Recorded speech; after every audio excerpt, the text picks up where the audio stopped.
ప్రియులారా, ఫరో యొక్క రథాశ్వములతో నిన్ను పోల్చెదను. ఫరో యొక్క రథాశ్వములతో నిన్ను పోల్చెదను.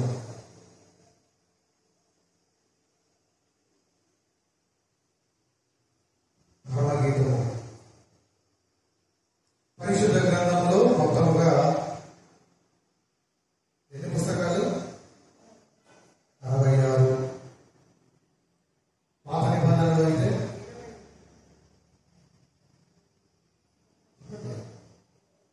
39.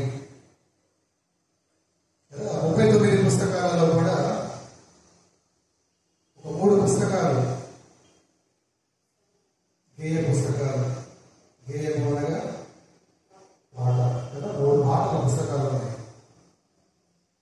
మొదటిది కీర్తనలు, రెండవది విలాప వాక్యములు, అలాగే మూడవది మనం ధ్యానం చేసుకున్నటువంటి ఈ పరమగీతము. అయితే ఆ 3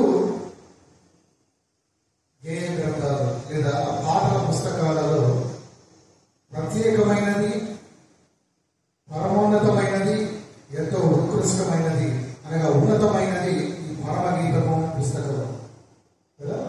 ఆ పేరులో కూడా ఏమన్నది? పరమగీతము అనగా గొప్పదైన గీతము. ఎందుకు అది అంత గొప్పదైన గీతము లేదా గొప్ప పాటగా చెప్పబడుతూ ఉన్నదంటే,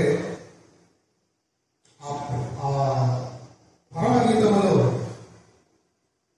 గమనించినప్పుడు పాత నిబంధనను అనుసరించి అయితే యూదులు అలాగే దేవునికి అనగా యూదులకు దేవుడికి ఆయన ప్రజలకు మధ్య ఉన్నటువంటి ఆ సంబంధానికి ఈ నవనిబంధన కాలంలో లేదా నవనిబంధన విశ్వాసంలో ఉన్న మనకైతే క్రైస్తవులకు అలాగే క్రీస్తులకు మధ్యన ఆయన సంఘానికి మధ్యన ఉన్న సంబంధాన్ని ఎంతో తేటగా, ఎంతో అర్థమయ్యే రీతిలో, ఎంతో అందమైన రీతిలో ఈ పరమగీతము గ్రంథంలో చెప్పబడుతుంది. ఆ చక్కని రిలేషన్ ఒక విధంగా చూస్తే సంఘము వధువుగా కనబడుతూ ఉంటే, క్రైస్తవ సంఘము వధువుగా కనబడుతూ ఉంటే, క్రీస్తు ఆ వధువును వివాహం ఆడబోయే వరుడుగా కనబడుతూ ఉంటే, ఆ నవ దంపతుల మధ్యన లేదా వివాహము కాబోతున్న ఆ దంపతుల మధ్యన ఉండే ఆ మంచి సత్సంబంధముల గురించి, ఆ మంచి సంబంధముల గురించి ఆ పరమగీతము గ్రంథము తెలియపరుస్తూ ఉంటుంది. కనుక ఆ గ్రంథములో మనము దంపతులు కదా చెప్పి ఎలా పడితే అలా చదవడానికి లేదు, ఎలా పడితే దాన్ని అలా అర్థం చేసుకోవడానికి లేదు. అది కేవలము ఆధ్యాత్మిక ఉద్దేశములతో మాత్రమే చదవడానికి, ధ్యానించడానికి అనుమతించబడింది. అటువంటి గ్రంథములో ఆ మొదటి చరణంలో 9వ వచనంలో 9వ రాయబడి ఉన్నమాట, నా ప్రియురాలా, ఫరో యొక్క రథాశ్వములతో నిన్ను పోల్చెదను. ఎందుకంటే ఫరో యొక్క రథములతోనే అంత ప్రత్యేకముగా పోల్చబడింది సంఘము. ఒక మాట చూద్దాం దానికంటే ముందు. రాజుల మొదటి గ్రంథంలో 10వ అధ్యాయంలో 28వ వచనంలో ఒక మాటను మీరు చూసినప్పుడు, ఆ మొదటి రాజుల గ్రంథము 10వ అధ్యాయంలోని 28వ వచనంలో, సొలొమోనుకు గుర్రములు ఐగుప్తులో నుండి తేబడినను. రాజు వర్తకులు ఒక్కొక్క గుంపులకు నియామకమైన ధరనిచ్చి గుంపులుగా కొని తెప్పించింది. ఇప్పుడు ఈ పరమగీతము గ్రంథ రచయిత ఎవరు? సొలొమోను భక్తుడి కదా. ఆ గుర్రములు కొన్నది సొలొమోను భక్తుడి. ఎందుకు అంత ప్రత్యేకంగా, ఎందుకు అంత ధర చెల్లించి ఐగుప్తు నుండి ఆ గుర్రాలను తెప్పించాడంటే, అంత దూర ప్రాంతం నుండి ఇంకా ఒక విధంగా చూడాలంటే దేవుడు ఎవరితో అయితే సహవాసం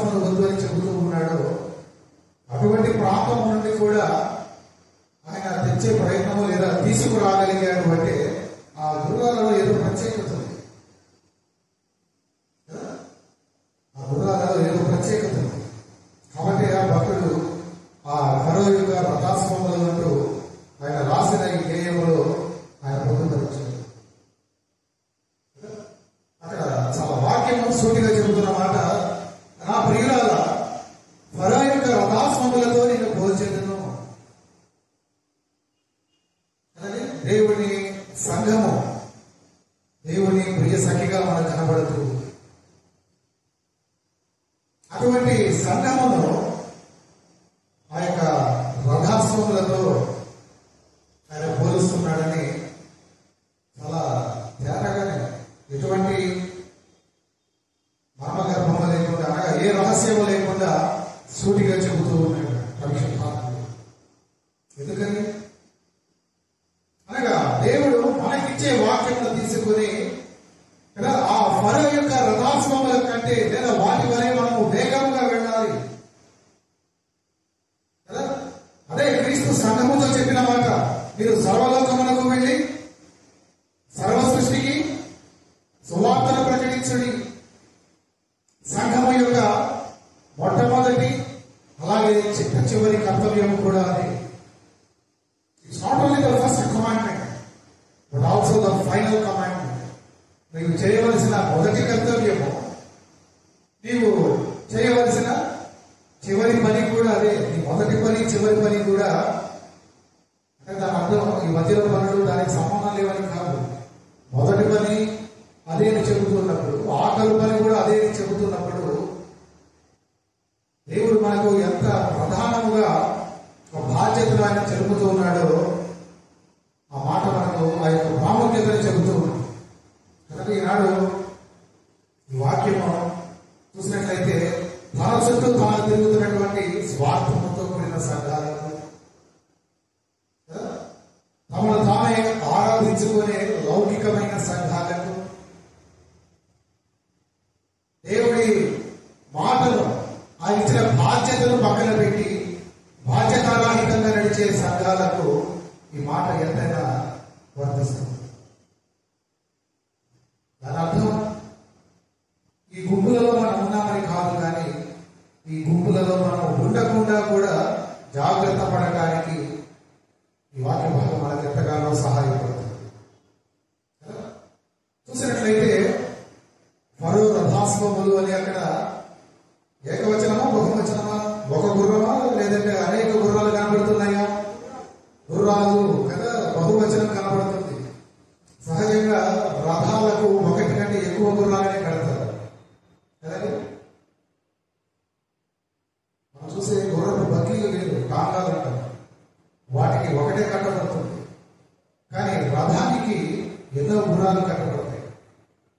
ఈ గుర్రపు బగ్గీ అనేది చాలా సులువుగా తేలికగా ఉంటుంది, కానీ రథము చాలా బలముగా ఉంటుంది, మిక్కిలి విలువగలది. అటువంటి పరిస్థితులలో అటువంటి రథాన్ని, అటువంటి భారమైన దాన్ని, అటువంటి ఘనమైన దానిని మోయడానికి లేదా నడిపించడానికి మరెన్నో అశ్వములే కావాలి, అనగా ఒకటి కంటే ఎక్కువ గుర్రాలే కావాలి. కనుక సంఘాన్ని నడిపించాలి అంటే, సంఘమనబడిన ఈ రథం ముందుకు వెళ్ళాలంటే ఒకటి వల్ల కూడా సాధ్యం కాదు. ఈ గుర్రములు అనబడిన అందరము, నాతో మొదలు మీ అందరూ కూడా, ఏ సంఘానికైనా ఆ సంఘములో ఉన్న అందరూ కలిస్తేనే, ఆ సంఘములో ఉన్న ఆ గుర్రములతో పోల్చబడిన సంఘస్థులు అందరూ కూడా ఆ సంఘముతో సంఘటితం చేయబడి, అనగా కలపబడితేనే సంఘం ముందుకు వెళుతుంది. దేవుడు వారి వారి ఆరోగ్య చొప్పున వారికి ఇచ్చిన సామర్థ్యమును బట్టి వాటన్నిటినీ మనము ముందుకు తీసుకొని వచ్చినప్పుడు సంఘము ముందుకు వెళుతుంది. అలా ముందుకు వెళ్ళడానికి, అలా మనం ముందుకు వెళ్ళాలని దేవుడు కోరుతూ ఉన్నాడు. పరిశుద్ధాత్ముడి వాక్యము ద్వారా సంఘాన్ని రీతిగా పోలుస్తూ ఆయన ప్రేరేపిస్తూ ఉన్నాడు కదా. మరి అలా ముందుకు వెళ్ళాలి అంటే ఒక రథానికి కట్టబడిన గుర్రములు అనేకం ఉన్నట్టుగా అవన్నీ కూడా రథాన్ని ముందుకు తీసుకుని వెళ్ళాలంటే మొట్టమొదటిగా వాటి మధ్యన ఒక సహవాసం ఉండాలి, వాటి మధ్యన ఒక సహకారం ఉండాలి. ఏమవుతుందంటే ఒక గుర్రం ఇటు వెళుతూ ఇంకొక గుర్రం నేను అటు కాదు ఇటే వెళ్ళాలి అంటే ఏమవుతుంది? ఆ రథానికి ప్రమాదం ఎదురు రావచ్చు, లేదా రథం ఎక్కడికి పోకుండా అక్కడే ఉండొచ్చు కదా. అలా కాదు, ఆ రథానికి 3 కట్టబడ్డాయా, 4 కట్టబడ్డాయా, లేదా 5, 6 ఎన్ని కట్టబడినా అవన్నీ ఒకదానితో ఒకటి సంఘటితం చేయబడాలి, అనగా ఒకదానితో ఒకటి సహకరించుకోవాలి, ఒకదానితో ఒకటి సహవాసము కలిగి ఉండాలి. ఆ గుర్రముల మధ్య లేదా అశ్వముల మధ్య అటువంటి సహవాసము, ఆ సహకార బంధమే రథాన్ని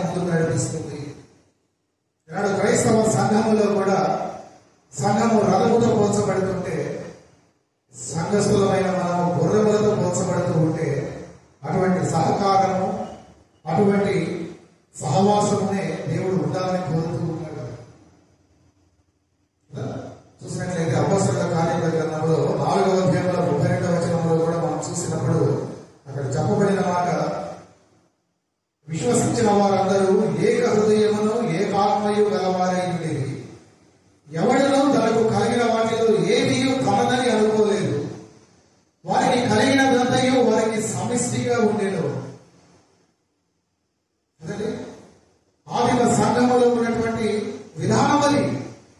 వారందరూ కూడా ఏక హృదయముతో ఏకాత్మతో కలిసి ఉంటూ, ఆ సంఘములో ఉన్నది ఏది కూడా నాకే సొంతము కాదు కదా, కలిగినదంతా మనందరికీ, అనగా సంఘము మనందరికీ, ఇక్కడ ఉన్న ప్రతిదీ మనందరికీ, ఇక్కడ చేయవలసిన ప్రతి పని మీద బాధ్యత మనందరికీ.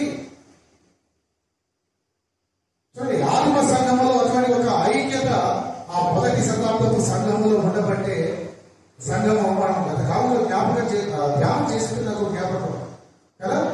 ఖండాలు దాటి సువార్త వెళ్ళిందండి. ఆసియా, ఐరోపా ఖండాలు దాటి వెళ్ళింది సువార్త. మరి మనం చూసినప్పుడు క్రైస్తవులు మిషనరీలు మన దేశానికి వచ్చి ఒక 200 సంవత్సరాలు గడిచిన 200 సంవత్సరాలుగా వారు మన మధ్య సేవ చేసినప్పుడు మనకు కనీసం మన గ్రామాలు దాటి లేదా మన రాష్ట్రాలు దాటి మనం వెళ్ళలేకపోతున్నాం. ఆధునిక సంఘాలు కనీసం ముందుకు వెళ్ళలేకపోతున్నాయి. ఎందుకు? వాటి మధ్యన ఉన్న అనైక్యత, వాటి మధ్యన ఉన్నటువంటి వైరము, వాటి మధ్యన ఉన్నటువంటి ఆ సహకరించే విధానం లేకపోవటం.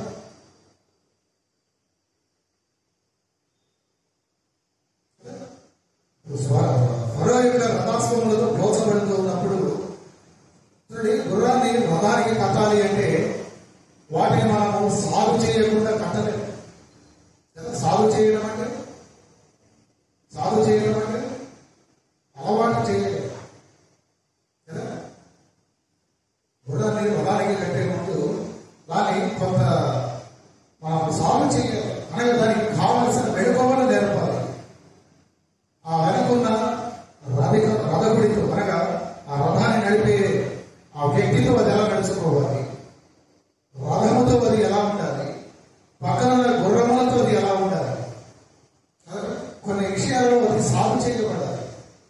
అలా సాగు చేయబడటాన్ని మనం చూసినప్పుడు అలా సాగు చేయకుండా కడితే కన్నాను కదా, సాగు చేయకుండా కట్టినా లేదా తన తోటి గుర్రాలతో అది కావకుండా ఉండే పరిస్థితుల్లో కట్టినా అది రథానికి ప్రమాదం. చాలా సంఘాలు కుప్పకూలిపోవడానికి, వెనకబాటులో ఉండటానికి అది కారణమవుతుంది. అది ఏ విధంగా సాధన చేస్తారో ప్రతి క్రైస్తవ విశ్వాసి కూడా, సంఘంలో ఉన్న ప్రతి విశ్వాసి కూడా సాగు చేయబడాలి. అలా సాగు చేయబడడానికి కొన్ని నియమాలను కనుక మనం చూసినట్లయితే, కొన్ని విధి విధానాలను కనుక మనం చూసినట్లయితే, మొట్టమొదటిగా గుర్రం అనగానే మనకు కనపడేది, మనకు స్ఫురణకు వచ్చేది దాని వేగం, ఇంకా దాని బలము, ఇంకా కొంత ఇంటిస్తారు. ఒకవేళ దాని ముఖాన్ని మీరు జ్ఞాపకం చేసుకుంటే గుర్రం యొక్క కళ్ళలకు గంటలు కట్టబడతాయి కదా, ఈ పక్కన గంటలు కట్టబడతాయి. గుర్రాన్ని సాగు చేసే విషయంలో మొట్టమొదటిగా చేసే పని ఆ గుర్రమును మనం లొంగ తీసుకోవాలంటే, అది మనం చెప్పినట్లుగా వినాలి అంటే దాని కళ్ళలకు గంటలు కడతారు కదా. చూద్దాం, లోకరీతిగా ఒక మాట ఉంటుంది, సర్వేంద్రియాల నయన ప్రధానం, అనగా శరీరంలో ప్రతి అవయవము కంటే కూడా కన్ను లేదా కన్నులు అనేవి ఎంతో విలువైనది, ఎంతో ప్రాముఖ్యమైనది. కానీ పరిశుద్ధ గ్రంథంలో మనకు చెప్పబడుతున్న మాట, మానవ శరీరంలో అతి ప్రమాదకరమైనది కన్ను. అందుకే మత్తయి సువార్త 6వ అధ్యాయంలో స్వయంగా మన ప్రభువు గారు ఉంటారు కదా. ఎక్కడది 6:28 చూడండి, అక్కడ రాయబడి ఉన్న మాటను మనం చూస్తే, దీపము కన్నే గనక నీ కన్ను తేటగా ఉండిన ఎడల నీ దేహమంతయు వెలుగుమయమై ఉండదు. నీ కన్ను చెడినదైతే నీ దేహమంతా చీకటిమయమై ఉండదు కదా. స్వయంగా మన ప్రభువు ఆ సర్వోన్నతమైనటువంటి ఆ పర్వత ప్రబోధములు ఆయన పలుకుతూ ఉన్నారండి. ఆ మాటలు ఈ కన్నుల దేహానికి ఎంత ప్రాముఖ్యమైందో అంత ప్రమాదకారి కూడా. అటువంటి కన్ను విషయంలో నీవు ఎంతైనా జాగ్రత్తగా ఉండాలి, ఎంతైనా జాగ్రత్తగా ఉండాలి. చూడండి, ఇదే మత్తయి సువార్త 13వ అధ్యాయంలో కూడా ఒక మాట చదవడం చెప్తారు. 13వ అధ్యాయంలో 13వ వచనంలో చూస్తే, ఇందు నిమిత్తము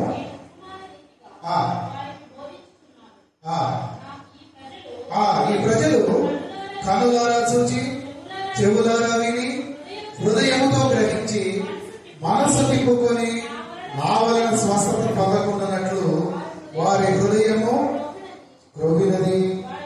చాలు చాలు చాలు, ఎంతవరకు అంతవరకే తీసుకున్నారు కదా. నువ్వు బ్రతుకుతూ ఉన్నారు, పలకడం కాదు, ఆయన గద్దిస్తున్నాడు. ఏమని? ఈ ప్రజలు కనులారా చూశారు, చెవులారా విన్నారు, వారి హృదయముతో గ్రహించారు, అయినప్పటికీ మనసు తిప్పుకొని కదా, మనసు తిప్పుకొని ప్రభు గతిస్తూ ఉన్నాడు అన్నమాట. కనులతో చూచి కూడా మనసు తిప్పుకునే స్వభావము మానవుడిది. కనులతో చూసి, చూడక కాదండి, చూసే. ప్రభువు కార్యాలు చూడక కాదు, చూసే. ప్రభువు చేసిన కార్యములు వాటి సాక్ష్యములు వినక కాదు, వినే. చెవులారా విని హృదయముతో ప్రభువును వారు రుచి చూచి అన్ని రకాలుగా ప్రభువును వారు పరీక్షించి చూసి, అయినప్పటికీ ప్రభువు నుండి వారి హృదయాలను తిప్పుకుంటున్నారు. ఎందుకు? ఎందుకండి? అపవాది శోధనను బట్టి కదా. ఏదైనా తోటలో చూడండి, ఎప్పుడైతే సాతాను స్వరాన్ని ఆ హవ్వ విన్నదో, ఆమె ఎప్పుడైతే కనులతో ఆ ఫలమును చూసినదో, అప్పటి నుండి మానవ జీవితంలో నేత్రాశ, శరీరాశ, ఈ జీవపు డమ్మము ప్రారంభమైంది. The lust of body, the lust of eye, the pride of life. కదా, మానవ జాతికి సంప్రాప్తించిందండి. చూడండి, అటువంటి ఆ చిక్కులో చిక్కుకొని మానవాళిలో ఎవరు కూడా పాడైపోకుండా లేదు. ఎవరు?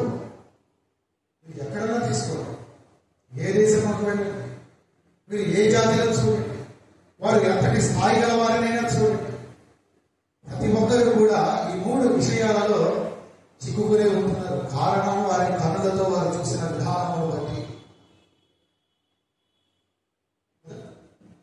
ఆ ఏదైనా తోటలో మానవుడి యొక్క ఆధ్యాత్మిక నేత్రాలు మూయబడ్డాయి, అతని భౌతికమైన నేత్రాలు తెరవబడ్డాయి అపవాది ప్రేరేపణతో. సంఘంలో జరుగుతున్నది, సంఘంలో ఈ సంఘమనబడిన రథములకు కట్టబడిన గుర్రాల మనములో జరుగుతున్నది అదే. మన మనోనేత్రాలు మూయబడి భౌతికమైన నేత్రాలతో మనం చూస్తూ ఉన్నాం. అందుకే భౌతికమైన నేత్రాలతో లోకాన్ని ఇంకా చూస్తూ ఉన్నాము. కనుకనే ప్రభు యొక్క కార్యాలు చూచి, ఆయన సాక్ష్యములు విని ఆయన హృదయమును మనం గాయపరుస్తూ ఉన్నాం. మన హృదయాలు క్రొవ్వినవై ఆయన హృదయమును గాయపరుస్తూ ఉన్నామని ప్రభువే పలుకుతున్న మాట. అలాగే కీర్తనకారుడు దావీదు అంటాడు 139వ సంకీర్తనలో, 119వ సంకీర్తన 37వ వచనంలో, వ్యర్థమైన వాటిని చూడకుండా ఆ కన్నును తిప్పివేయు, వాటి అంతే కాదు కానీ నీ మార్గములలో నడచడానికి నన్ను బ్రతికింపు.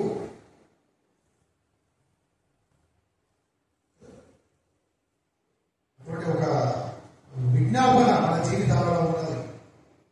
బలహీనమైన మనము లోకము వైపు చూడకుండా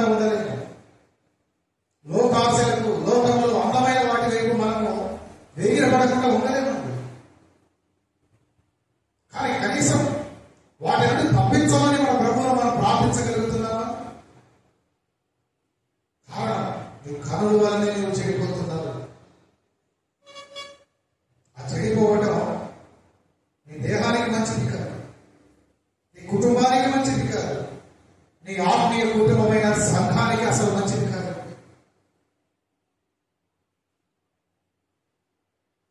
కళలను నీవు సాగు చేయాలి. సంఘం యొక్క గుర్రములతో పోల్చబడిన నీకు ఈ కళలను సాగు చేసుకోవడం నీవు నేర్చుకోవాలండి. ప్రభువు కోరుతున్నాడు. నీ వల్ల కాదు, నన్ను ప్రార్థించు, నన్ను ప్రార్థించు. భక్తులు అనేకులు ప్రార్థించాడు. యోబు భక్తుడు కూడా ప్రార్థించాడు. ఒక ప్రార్థన 31వ అధ్యాయంలో 1వ వచనంలో, నేను నా కనులతో నిబంధన చేసుకుంటుని కన్యకను నేను ఎలా చూచుతున్నాను. చూసారా? యోబు 31:1 దావీదు ప్రార్థన చేశాడు. నిబంధన చేసుకున్నాను, కన్యకను నేను ఎలా చూడాలి. దేవుడిచ్చే గొప్ప సాక్ష్యం పొందిన భక్తులు అదండి నిజమైన భక్తుల జీవన విధానం. వారి ఏదో బలవంతులైనందుకు భక్తులుగా పిలువబడాల. వారిని వారు స్వాధీనపరుచుకున్నందుకు వారు భక్తులుగా పిలువబడాల. వారు నీ వారి నా వారి బాహువుల వారి ఇలాగే నాలుగా వారి దేహాన్ని వారు స్వాధీనం లేకుండా ముందుకు నడిపించేవారు. కానీ అటువంటి బలహీన సమయంలో వారు ప్రభువును ఆశ్రయించారు. దావీదు ప్రార్థన చేశాడు, వ్యర్థమైన దాన్ని చూడకుండా నా కన్నులు తిప్పివేసి. ఈ భక్తుడు అంటున్నాడు, నేను ఒక నిబంధన చేసుకున్నా కదా నా కన్నులతో, నేను ఎలా కన్యకలను చూడాలి, ఎలా నా మనసును పాడు చేసుకోవాలి, ఎలా నా పాపంలో పడాలి.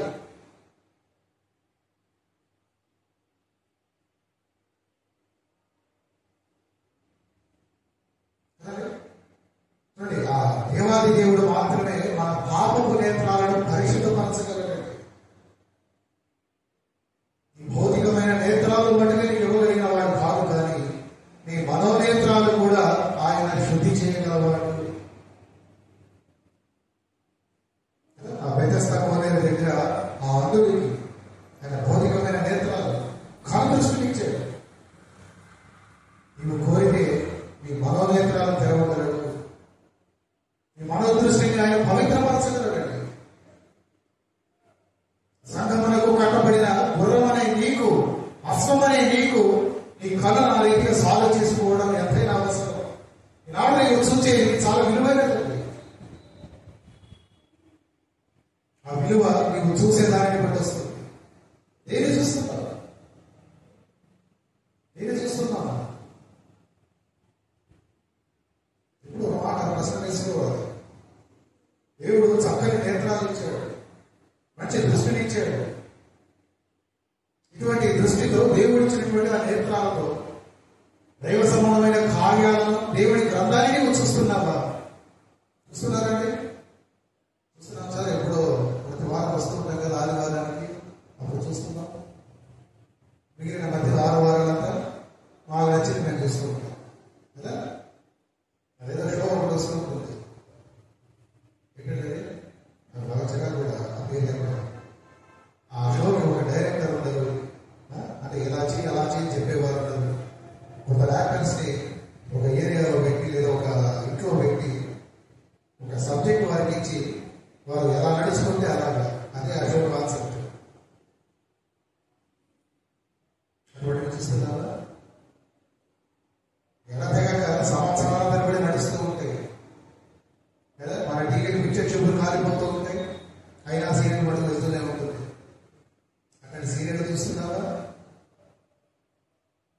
చూస్తున్నారంటే చూడవలసిన దేవుడి పరిశుద్ధ గ్రంథాన్ని మనం చూడాలి. దేవుడి వాక్యాన్ని మనం చూడాలి. దేవుడి కార్యాలను మనం చూడాలి. ఎందుకు?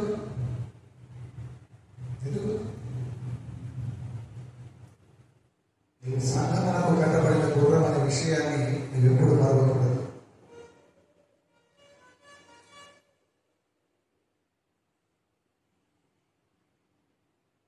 చూసినప్పుడు యెరూషలేము నుండి ఎమ్మయి మార్గానికి లేదా ఎమ్మయి గ్రామానికి వెళ్ళొచ్చుండగా పునరుద్ధరణ క్రీస్తు యొద్దకు ఇద్దరు వచ్చారండి కదా. క్షమించాలి, క్రీస్తు వారి యొద్దకు వచ్చారు.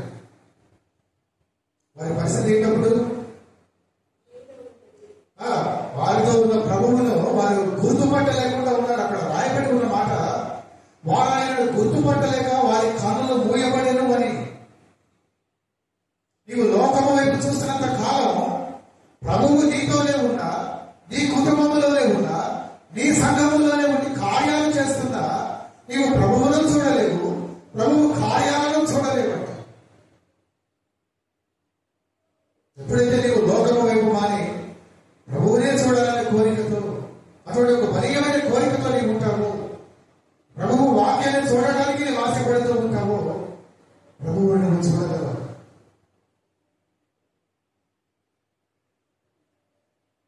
రీతిగా ఉన్న వారి మధ్యన చూసినట్లయితే, మా మాటలు కాదండి, నా ఉద్దేశాన్ని చెప్పడం లేదు.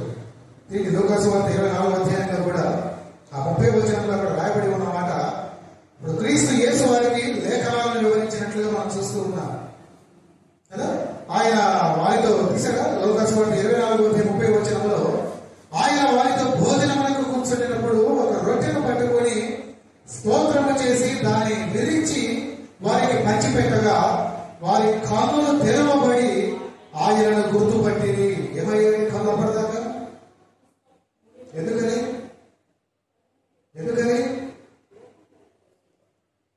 కాస్త మన పరిభాషలో మాట్లాడుకుందాం.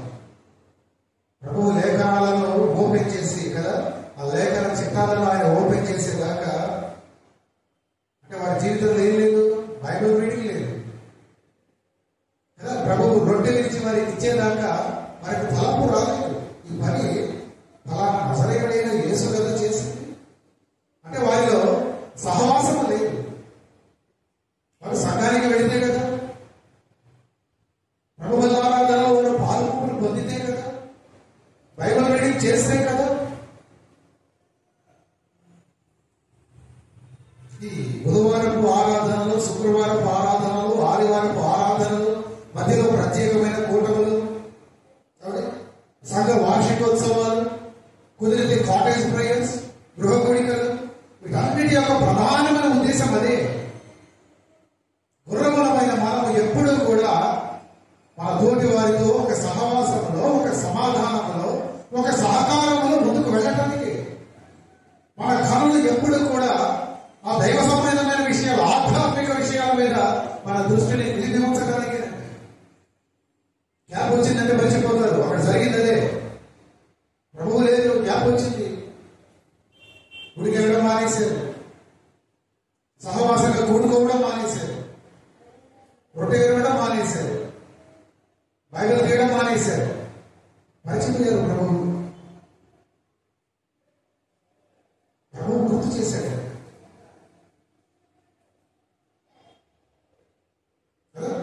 చూడండి తర్వాత అక్కడ, అప్పుడు వారు ఆయన లేఖనములు మనకు బోధపరిచినప్పుడు మన హృదయములు మండలేదా?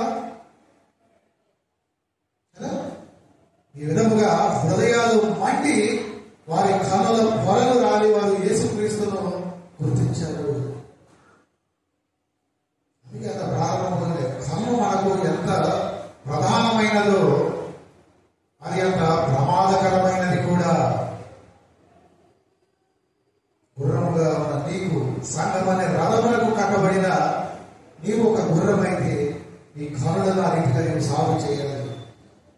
వేటిని చూసే విషయంలో సాగు చేస్తున్నావు, వేటిని చూసే విషయంలో. ప్రకటన గ్రంథంలో 3వ అధ్యాయంలో నవదీయ సంఘానికి రాస్తూ పరిశుద్ధాత్మ కూడా ఒక మాట అంటూ ఉంటాడు, నీకు దృష్టి కలిగినట్లు నీ కన్నులకు కాటుకను నా యొక్క బలమని బుద్ధి చెబుతూ ఉంటాడు. జ్ఞాపకం వస్తుంది అన్నమాట. ఈ కంటకు చూద్దాం, నా దగ్గర కాటుకను అప్లై చేసుకో, మంచి మెడిసిన్ లాగా పనిచేస్తుంది, నీ కన్నులు తేటగా కనపడతాయి, నా వాక్యము చూడగలుగుతావు, నన్ను చూడగలుగుతావు, నా కార్యాలు నీకు చూడగలుగుతావు. ఏంటంటే లవదీయ సంఘ పరిస్థితి మన పరిస్థితి, వెచ్చని పరిస్థితి కదా. కాసేపు వెచ్చగా, కాసేపు చల్లగా, కాసేపు సంఘంలో, కాసేపు లోకంలో,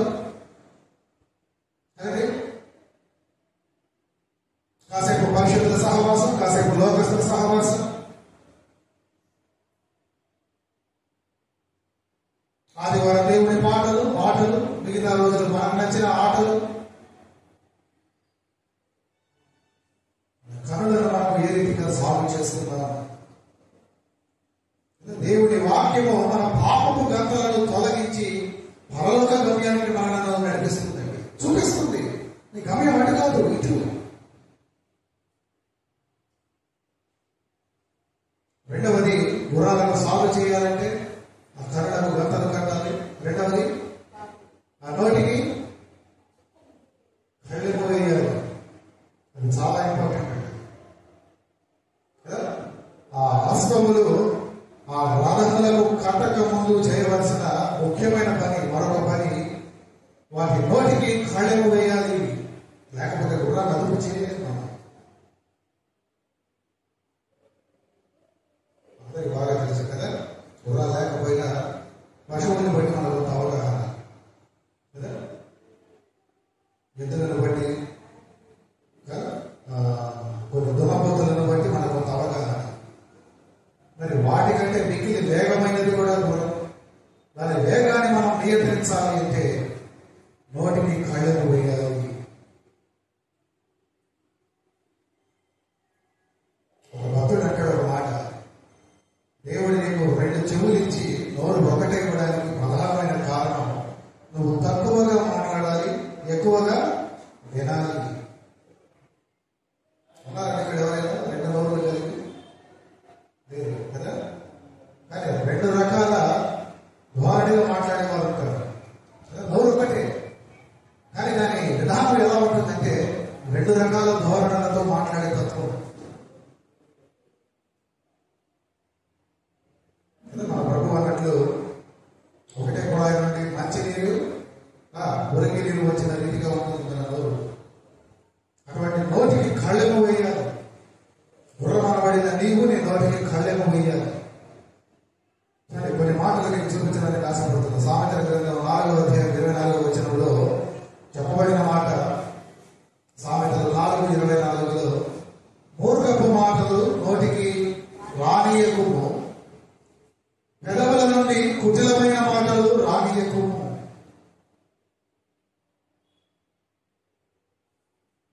చూసారా? సామెతలు 4:24, సామెతలు 24:24, మూర్ఖపు మాటలు నోటికి రానియకుము, పెదవుల నుండి కుటిలమైన మాటలు రానియకుము. ఈ సామెతల గ్రంథంలో ఈ భక్తుడు సొలొమోను పలుమార్లు రాశాడు ఆ మాటలు, పదే పదే రాశాడు. సొలొమోను మహారాజు నోటిని గురించి మరి ఆయన ఎన్ని పాటలు పడ్డాడో మనకు తెలియదు, కానీ పరమార్థ జ్ఞానిగా ఆయన చూడండి 12వ అధ్యాయంలో 18వ వచనంలో కూడా ఇంకో మాట ఆయన రాశాడు. సామెతలు 12:18, కత్తిపోటు వంటి మాటలు పలుకువారు కలరు, జ్ఞానుల నాలుక ఆరోగ్యదాయకము అని. పక్కన 15:4 చూడండి, సాత్వికమైన నాలుక జీవవృక్షము, దానిలో కుటిలతో ఉండిన ఎడల ఆత్మకు భంగము కలుగును. ఆ పక్కన మళ్ళా 17:4 చూడండి, చెడు నడవడి గలవాడు దోషపు మాటలు వినును, నాలుక హానికరమైన మాటలు పలుకుచుండగా అబద్ధికుడు చెవి యొగ్గులు అని వ్యక్తపరుస్తాడండి. అన్నీ కూడా నోటి విషయంలోనే. ఈ నోటిని నీవు సాగు చేయకపోతే, కంట్రోల్ చేసుకోకపోతే, కళ్ళెము వేయకపోతే చూడండి వాటి వల్ల జరిగే అనర్థాలను రాస్తున్నాడు ఆ భక్తుడు. ఎన్ని అనర్థాలు! ఇటువంటి అనర్థాలకు కదా మనం ఎంతో నష్టపోతున్నాం. ఇటువంటి అనర్థాలకు కదా మన కుటుంబాలు విచ్ఛిన్నమవుతుంటాయి. ఇటువంటి నోటికి కదా సంఘంలో సహవాసం పెరగవుతుంది. ప్రతి దగ్గర ఒకవేళ మీరు ఉద్యోగస్తులా, కళ్ళెము లేని నోటితో మీ ఉద్యోగ ప్రదేశంలో, మీ వర్క్ అట్మాస్ఫియర్లో చూడండి ఎన్ని ఇబ్బందులు మీరు తెచ్చుకుంటారు.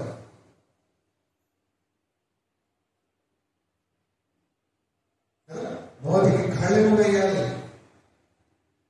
ఎక్కడ నీ నోటికి కళ్ళెమున్నా లేకపోయినా ఎక్కడైనా ఉండాలి. సంఘములో ఖచ్చితంగా కళ్ళెముతో ఉండాలి. అర్థం చేసుకోండి. తెచ్చుకుంటున్నారంటే మీరు పెన్ను బుక్స్ నన్ను ఏమంటారు అక్కడ వచ్చే వారం నుంచి ఏమంటారా? నన్ను ఏమన్నా తెచ్చి ఇక్కడ పెడతాను. మీరు రావడంతోనే ఎవరి పుస్తకాలు వారు తీసుకుని ఎవరి పెన్ను వారు తీసుకుని రాసుకోండి మాటలు.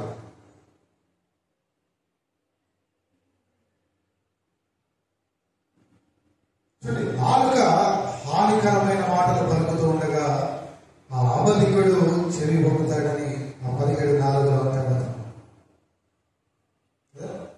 అందుకే మన ప్రభువు కూడా ఈ నోటి మాటలను గురించి మనల్ని ఎంతగానో ఆయన జాగ్రత్త పరిచాడు, హెచ్చరించాడు. ఈ మాట అవునంటే అవును, కాదంటే కాదు. అంతకు మించి మనకు మిగతా మాట వద్దు. ఇస్తావా నీకు, ఇవ్వనంటావా అదే చెప్పు.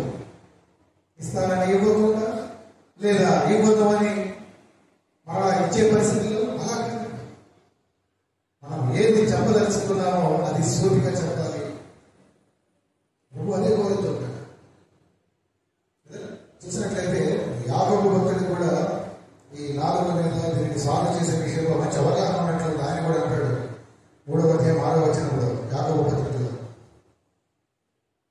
యాకోబు 3:6లో ఆయన నాలుక అగ్నియే, అలా నాలుక మన అవయవములలో ఉంచబడిన పాప ప్రపంచమైనటువంటి సర్వ శరీరానికి అది మాలిన్యము కలగజేయు, ప్రకృతి చక్రములకు చిచ్చు పెట్టున్నాం, అది నరకము చేత చిచ్చు పెట్టబడునని వ్రాయబడింది.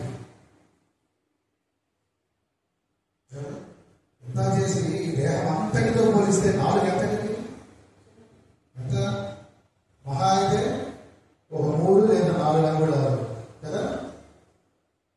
దాని తూకం ఎంత? నీకు 100 కేజీలు ఉంటే అది ఒక 100 గ్రాములు ఉంటుంది.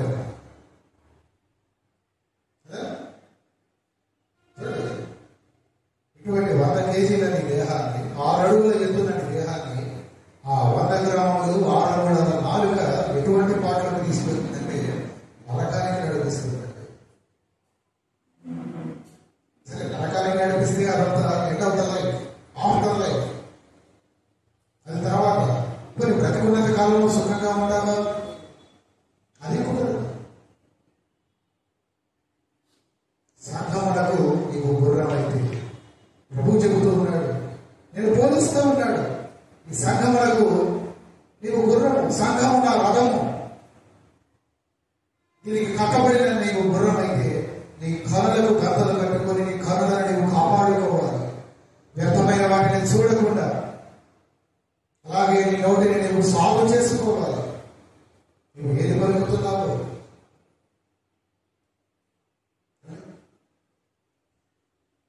కీర్తన 15వ అధ్యాయంలో రాయబడుతున్న ఒక మాట, వచ్చే 4, 5 అనుకుంటారు. రాయబడి ఉన్న మాట, వాగ్దానం చేసే నష్టము కలిగిన మనము మాట తప్పకూడదు. క్రైస్తవులమై మనకు కొన్ని నియమాలు ఇవ్వబడ్డాయి. ప్రభువు వాగ్దానం ఇచ్చాడు. ఆయన ఎంతైనా నమ్మదగిన వాడు. ఆయన పిల్లలమైన మనకు కూడా, ఆయన పేరు పెట్టబడిన మనకు కూడా ఆ రీతిగానే ఉండాలి. చూడండి, అటువంటి వారే దేవుని గుడారములో అతిథులుగా ఉండగలరు. ఎలా పడితే అలా కాదు. చూస్తున్నాం కొన్నిసార్లు కొన్ని వీడియోలు వైరల్ గా, సంఘంలో ఉన్న మన కనీస ఇంగితం లేకుండా కదా కావడి కొట్టుకుంటారు. మరి కావడి ఆ కావడి కొట్టుకునే క్రమంలో వారి నోళ్లను చూడాలి కాదు, కొన్ని వినాలి. వారు ఎక్కడ ఉన్నారో దేవుడి సంఘాలయంలో, దేవుడి సంఘంలో కదా క్రీస్తు వారి మధ్యలో ఉన్నాడన్న కనీస స్పృహ లేకుండా ఎలా వారు మాట్లాడుతుంటారో మనం గమనించాలంటే, ఇటువంటి నాలుకలు, వాడి గల నాలుకలు, గాయపరిచే నాలుకలను బట్టి మనము కలిగి ఉన్నామో లేదో జాగ్రత్త పడాలి. కావున అస్వమైనటువంటి ప్రతి విశ్వాసి కూడా తన నోటికి కళ్ళెము వేయటాన్ని సాగు చేసుకోవాలి. ఏ విధముగా అది ఎంత అవసరమో ఆ విధముగానే ప్రతి విశ్వాసి కూడా సాధు చేసుకోవాలి. మొదటి అధ్యాయం 26వ వచనంలో చూస్తే అక్కడ రాయబడి ఉండే మాట యాకోబు గ్రంథం అని చెప్పి యాకోబు పత్రికలో ఆ రీతిగా నోటికి కాళ్ళము పెట్టుకోక లేదా మేము భక్తి చేస్తున్నామండి, మేము గొప్ప భక్తిలో ఉన్నాము, భక్తా ప్లేసులను గట్టిగా మాట్లాడితే అంటే భక్తులందరిలో మేమే ఫస్ట్ ప్లేస్ లో ఉంటాం అనే వాళ్ళ గురించి వారిని వారు మోసపుచ్చుకుంటున్నట్టుగా పరిశుద్ధ వాక్యం చెబుతూ చూసారా మాట. ఎవడైనా నోటికి కాళ్ళము పెట్టుకోక తన హృదయమును మోసపరచుకోవచ్చు, భక్తి గలవాడని అనుకునే ఎడల వాడి భక్తి వ్యర్థమే.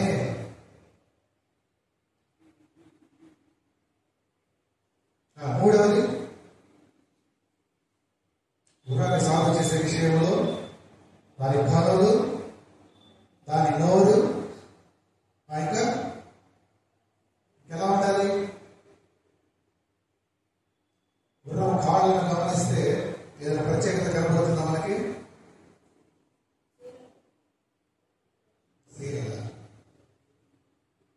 కొంత కరెక్ట్ గా వచ్చారు, ఇంకా దానికి వచ్చిన క్లియర్ ఏంటండి? ఏం చేయాలి చూడండి. అశ్వాలు లేదా గుర్రాలు ఎంత బలమైనమైనప్పటికీ లేదా వాటి పాదాలు మటుకు చాలా బలహీనమైనవి. చాలా బలమైనది గుర్రం, కానీ దాని పాదాలు చాలా బలహీనమైనవి. కాబట్టి అటువంటి బలహీనమైన పాదాల కొరకు అనగా వాటి యొక్క పట్టు కొరకు, వాటి బలము కొరకు అనగా పాదముల బలము కొరకు ఇనుప నాడాలను కొడతారు.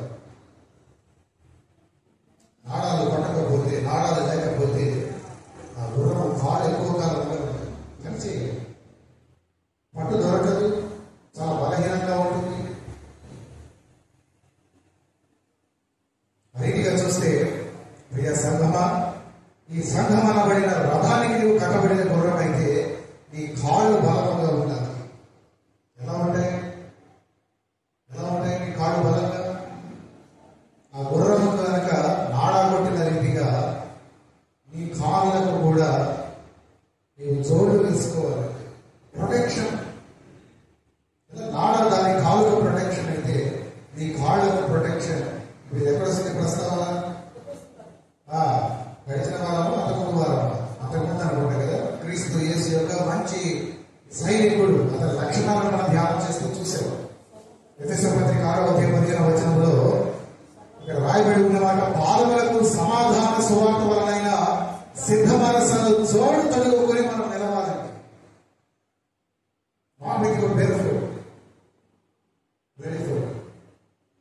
బేర్ఫుట్ పనికిరానిది, కానీ సమాధానమును సువార్తను అవి ఎక్కడి నుంచి, ఏ కంపెనీ నుంచి కొనుక్కోమంటాడు పరిశుద్ధాత్ముడు? సిద్ధ మనసు అనే కంపెనీ నుంచి కొనుక్కో, పేరగన బాట కాదు. సిద్ధ మనసు అనే కంపెనీ నుంచి ఒక సువార్త, ఒక సమాధానం అనే ఆ పెయిర్ ఆఫ్ షూస్, ఆ పెయిర్ ఆఫ్ ఫుట్వేర్ ని కొనుక్కో. ఆ చెప్పులో బూట్లో ఏమనుకుంటే వాటిని కొనుక్కొని నీ కాళ్ళకు తొడుక్కో. నువ్వు గుర్రానివి కదా, అదే నీ కాళ్ళకు నాడ. ఆ నాడ లేకపోతే నీ కాళ్ళు చాలా బలహీనంగా ఉంటాయి కదా. చాలా మంది సమాధానం అనే పేరు పెట్టుకుంటారు, వారి జీవితంలో మచ్చగా ఉండదు సమాధానం. అదే కొంత సువార్త అని పెట్టుకుంటారు. సువార్తకి మాకు చాలా దూరం ఉండి అంటారు.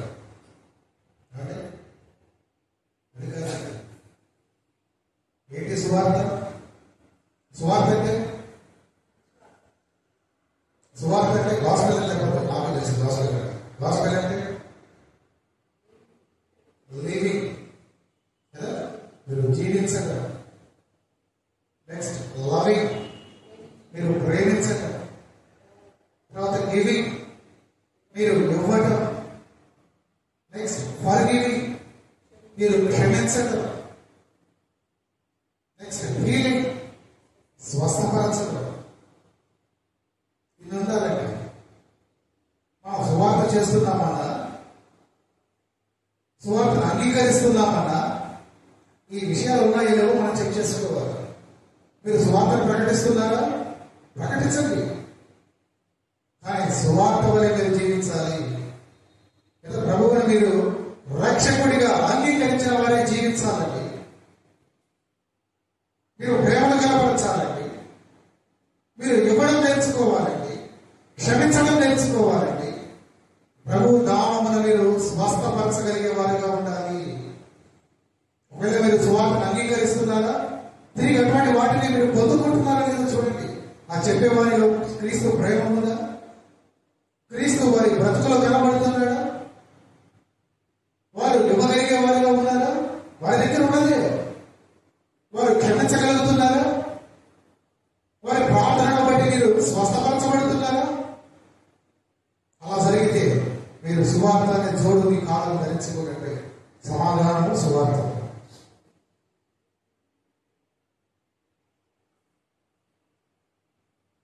అవన్నీ ఉండాలండి. సమాధానముగా చూడండి, మనం దేవుడికి ఇష్టమైన వారముగా ఉంటాం. లూకాసు వార్తలో మన ప్రభువు జనన సమయంలో చెప్పబడిన మాట ఏంటి? జనన కాలంలో ఆ దూతలు చెప్పిన మాట ఏంటి? దేవునికి మహిమ భూమి మీద ఎవరికి? దేవుడికి ఇష్టమైన వారికి. మీరు దేవుడికి ఇష్టమైన వారిగా ఉన్నారా? ఉన్నాము అనుకుంటున్నారా? మీరు సమాధానంతో ఉండాలి. మీ జీవితంలో సమాధానం ఉండాలి, మరొక పక్క సువార్త కూడా ఉండాలి.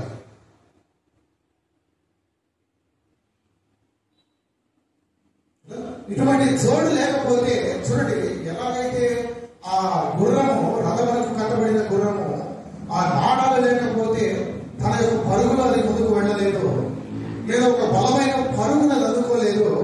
ఇటువంటి ఒక జోడును ఆ సిద్ధ మనసులో ఆ కంపెనీ యొక్క జోడైనటువంటి ఈ సమాధానము సువార్త జోడును నువ్వు ధరించుకోకపోతే క్రైస్తవ పరుగు పందెంలో నువ్వు పరిగెత్తలేవండి.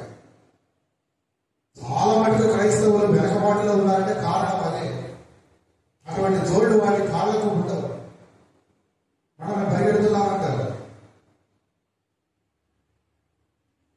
అటువంటి ఆ జోడును నువ్వు ధరించుకుంటేనే సమాధానము సువార్త నీ బ్రతుకులో ఉంటేనే, నీ జీవితంలో ఉంటేనే క్రైస్తవ పరుగు పందెంలో నీవు పరిగెత్తి పరిగెత్తి పరిగెత్తి ఒకనాడు భక్త పౌలన్నట్లుగా నా గమ్యంలో నేను చేరుకున్నాను, నా పరుగును నేను దురమట్టించగలిగానని నువ్వు చెప్పగలవు. భగవంతుడు నువ్వు చేరుకుంటావు. సరే, ఇదంతా బాగుంది. రథాశ్రమం అన్నారు, రథానికి గుర్రములు అన్నారు, గుర్రానికి ఉన్న లక్షణాలు, దాని కొనలు, దాని ఆ నోరు వారితో ఉన్నటువంటి కళ్ళెముతో బిగించబడాలన్నారు, దాని కాళ్ళకు నాడాలు ఉండాలన్నారు. మరి ఎందుకే రథకుడు ఎవరండి? నడిపేవారు ఎవరండి? ఎవరు?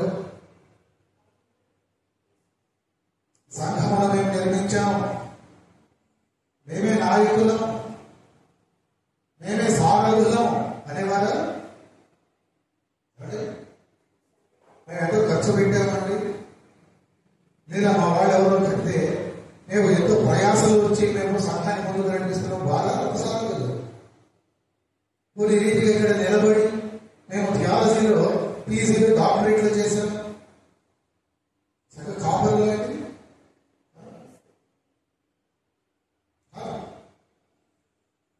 అసలు సంఘానికి సారథి పరిశుద్ధాత్మ దేవుడే. ఆ విషయాన్ని మనం ఎప్పుడు మరవకూడదు. పరిశుద్ధాత్ముడి సారథ్యములోనే సంఘమనబడిన రథము ముందుకు వెళుతుంది, వెళ్ళాలి కూడా. అది గమనించాలి. నీ నిర్ణయమో నా నిర్ణయమో ఇంకెవరో కమిటీ వారి నిర్ణయం అది కాదండి.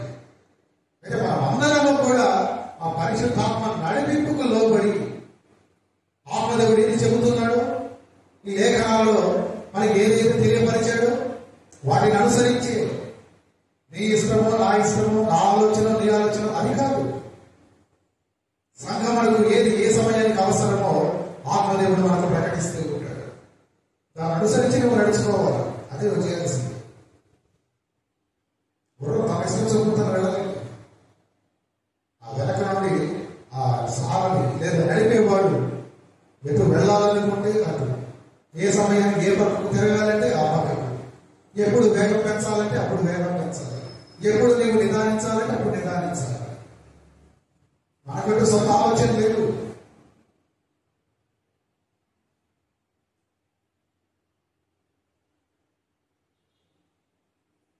మాటలు వస్తే మన జీవిత పగ్గాలను కూడా పరిశుద్ధాత్మ దేవుడే. Not only church, not only this ecclesia, సంఘానికే కాదు మన జీవితానికి పగ్గాలు కూడా మన ప్రభువుకే మనం అప్పగించాలి కదా. అనేక వీడియోలో ఏదైనా ఒక ప్రయాణానికి మనం సిద్ధపడతాం, బస్సులో కూర్చుంటాం, కొన్ని మార్లు దూర ప్రయాణం అయితే ట్రైన్ కూడా మనం ఎక్కుతూ ఉంటాం. ఎవరైనా మీరు ఫ్లైట్ ఎక్కిన వాళ్ళు ఉన్నారా?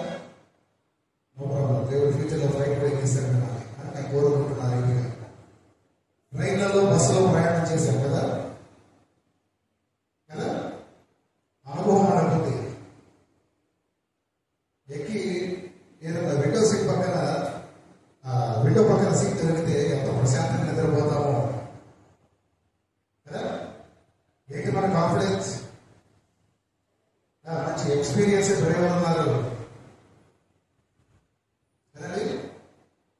నాకు అనిపిస్తుంది అటువంటి నీబోటి నాబోటి వ్యక్తి మీదనే ఉంచగలిగిన నమ్మకం వాళ్ళందరినీ నిర్మించినటువంటి ఆ సృష్టికర్త మీద ఎందుకు ఉంచాలో నాకు అర్థం కాదు. అంటే నీ జీవితం మీద కంట్రోల్ ఆయనకు ఉందనే నమ్మకంతో నువ్వు ఎందుకు నిశ్చింతగా ఉండదు? సతమతమైపోతున్నావు కదా. బస్ ఎక్కేమంటే ఎంత ప్రశాంతంగా నిద్రపోతామో, క్షేమంగా తీసుకెళ్తారు డ్రైవర్ గారు దిగువ దగ్గర. లేదా ట్రైన్ ఎక్కినా అంతే కదా. రాత్రి ప్రయాణాల్లో కూడా చూడండి ఎన్ని వేల మంది నిద్రపోతూ ఉంటారు ట్రైన్లో కదా. చక్కగా వేసి చైర్ కార్స్ బుక్ చేసుకుని ఆ ఫ్రెండ్ ఉండేది ఎవరు? ఇద్దరు ఉంటారు క్యాబిన్లో కదా. ఎవరు? ఇద్దరు ఉంటారు, వెనక ఒకరు ఉంటారు లాస్ట్లో కదా. ఫ్రెండ్ ఏమో ట్రైన్ ఎలక్ట్రిక్ ఇంజిన్ డ్రైవరు, కో డ్రైవర్, వెనక గాడ్ కదా. మన బ్రతుకులను తీసుకుంటే అక్కడ ఈయన దేవుడు ఉన్నాడు, కుమారుడైన క్రీస్తు ఉన్నాడు, వెనక పరిశుద్ధాత్ముడు కావాలని ఉన్నాడు. ఏంటంటే మన నిశ్చింతగా ఉండలేకపోతున్నాం. మన జీవిత ప్రయాణంలో ఎంతో అలసిపోతూ ముందుకు వెళ్తున్నాం, భయంతో ముందుకు వెళ్తున్నాం. అదేదో నిన్ను నువ్వు కాపాడుకోగలవన్నట్టు మెరుగుతూ ఉండి కదా నిద్ర మానుకుని. ఇప్పుడు ఈ మాట అన్నా కదా, కూడా ఇంకొక మాట తేవద్దు. ఏం చెప్పాలన్న సమస్య అయిపోతావు. నాకు మెరుగుతోటి ప్రార్థన చేయమన్నారు కదా మీరు. మెరుగుతోటి ప్రార్థన చేయండి, అది సంతోషం. మన మెరుగులో ఉండి రాముడుగా చెందద్దు. గమనించాలండి, మన సంఘ పగ్గాలు, మన జీవిత పగ్గాలు పరిశుద్ధాత్మ దేవుడి చేతిలో ఉన్నాయి. సంఘం అనే రథానికి నీవు కట్టబడిన గుర్రానికి నీ కనులు ఏ రీతిగా ఉన్నాయి? ఎలా చూస్తున్నావు? ఏం చూస్తున్నావు? నీ నోటికి కళ్ళెం ఉన్నదా? ఎక్కడైనా ఎలాంటి మాటలు మాట్లాడుతున్నావు? నీ భావములు ఏ రీతిగా ఉన్నాయి? బలముగా ఉన్నాయా? కావలసిన జోడు వేసుకుంటున్నావా?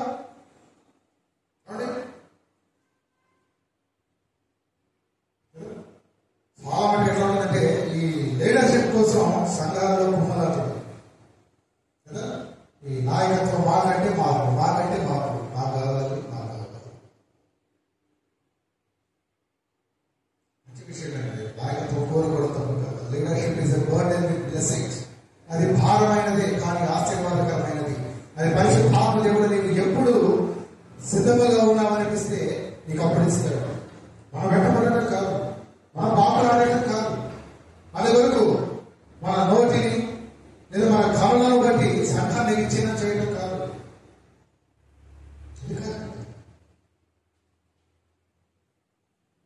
చాలా మంది పరిశుద్ధాత్మ సంఘంలో స్వాతంత్రాన్ని మనకి ఇచ్చింది సాధారణ కాడి కింద నీవు పోకుండా ఉండాలని.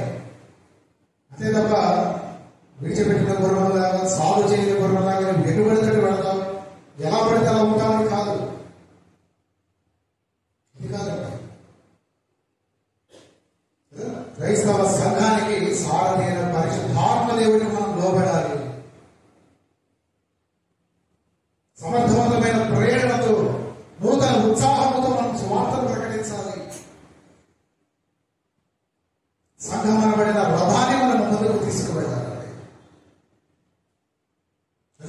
రాబోయే దినాలలో ఈ రథములోకి ఎంతో మంది చేరుకొని పరమానికి చేరుకోవాలి.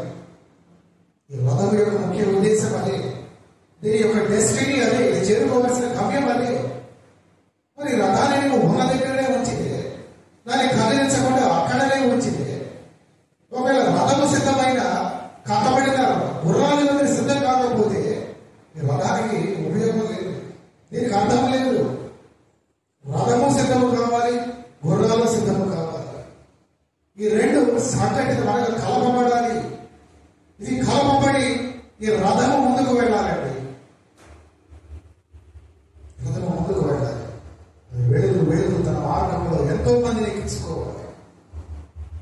బలహీనుడైన వారికి లోకులను ఈ రథము ధరలో ఎక్కించుకుని ప్రభువు ఉండే స్థలములను చేర్చాలి, ఆ పరమపురికి చేర్చాలండి.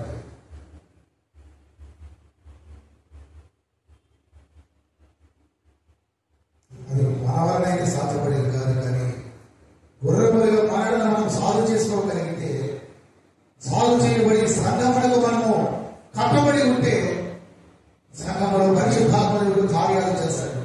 అపొస్తలుల కార్యం 1:8 ఆ మాట రాయబడి ఉంటుంది. అయినను పరిశుద్ధాత్మ మీ మీదకు వచ్చినప్పుడు మీరు శక్తి నొందెదరు కనుక మీరు యెరూషలేములోను యూదయ సమరయ దేశముల ఎన్నంతటను భూదిగంతముల వరకు నాకు సాక్షులై ఉండురు అని ప్రభువు వారితో చెప్పినట్లుగా మనం చూస్తూ ఉన్నాం.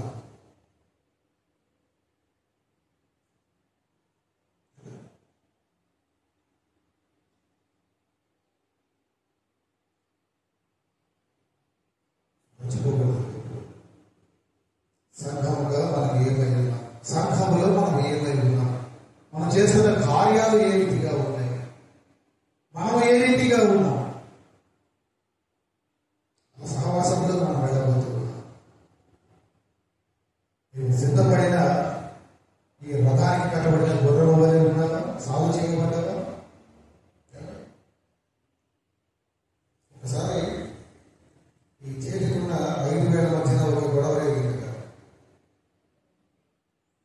ఒక చిటికెన వేల అన్నది ఎవరినైనా నేను నమస్కరిస్తుంటే అందరికంటే ముందుండే వేలేదండి ఆ చిటికెన వేలే కదా. కాబట్టి నాకే ప్రాముఖ్యత ఇవ్వాలని అన్నమాట.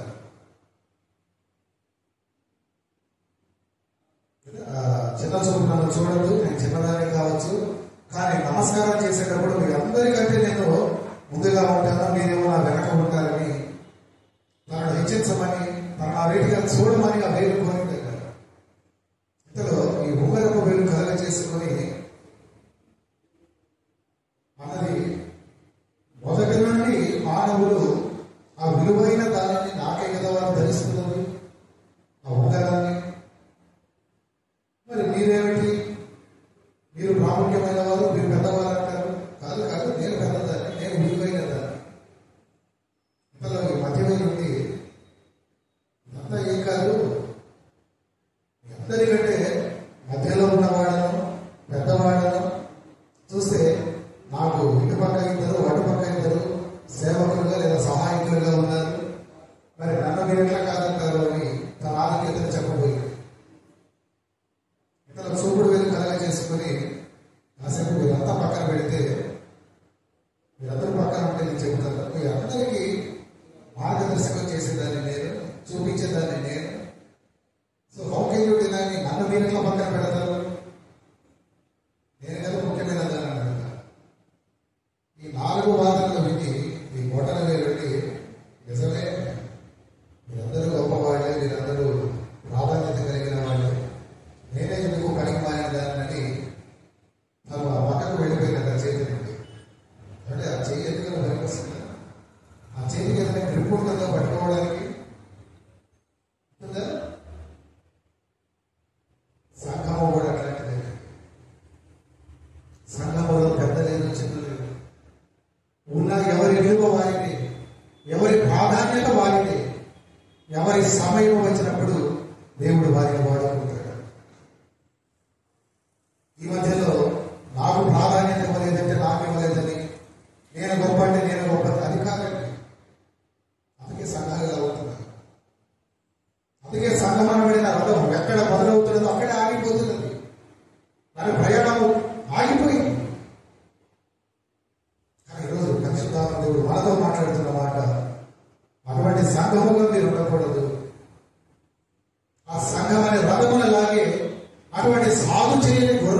సేవకులను మీరు బలపరుచుకుంటే ఈ సంఘమునకు మీరు ఉపయోగపడతారు. ఈ సంఘమునకు మీరు కట్టబడి సంఘాన్ని ముందుకు లాగే వారుగా మీరు కనబడుతూ ఉంటారు.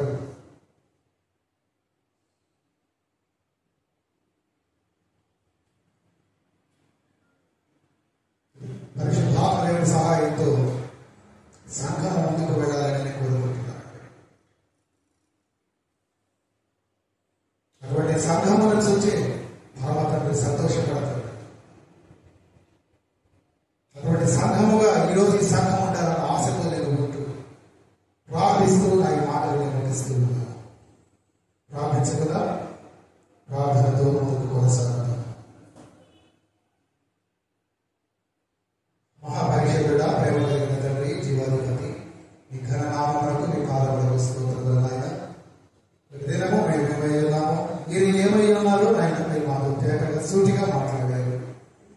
అవును ప్రభు, అయ్యా ఎంతో విలువ పెట్టి కొనబడిన వారముగా, ఎంతో విలువైన వారముగా నాయన మీరు మమ్మల్ని చూస్తూ ఉన్నారు.